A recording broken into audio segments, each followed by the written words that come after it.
আসসালামু আলাইকুম রহমতুল্লাহি ওয়া বারাকাতুহু। দৈনন্দিন গল্পের আরও একটি ভিডিওয় সবাইকে স্বাগতম। শুরু করছি আজকের ভিডিও। আজকে আপনাদের সঙ্গে শেয়ার করব 2025 সালের নভেম্বর মাসের আইএমএ বীজের রোজা কবে থেকে শুরু সেইটি।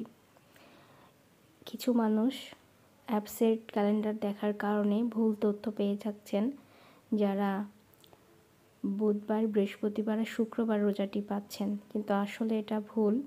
সঠিকটি হচ্ছে সোমবার রাতে সেহরি খেতে হবে, মঙ্গলবার একটি পড়বে, বুধবার একটি এবং বৃহস্পতিবার একটি পড়বে।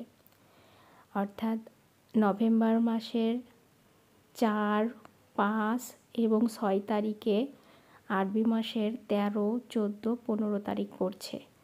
তাই সবাই সঠিক তথ্যটি অনুযায়ী রোজা রাখুন এবং সবার কাছে ভিডিওটি শেয়ার করুন, যাতে ভুল তথ্য অনুযায়ী যারা রোজা রাখবে তারা যেন এই ভিডিওটি দেখে সঠিক তথ্য অনুযায়ী রোজাটি রাখতে পারে।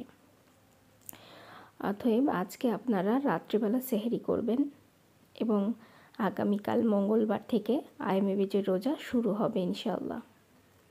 তো আজকের ভিডিও এই পর্যন্ত। সবাই ভালো থাকবেন, আমার জন্য দোয়া রাখবেন। আসসালামু আলাইকুম রহমতুল্লাহি ওয়া বারাকাতুহু।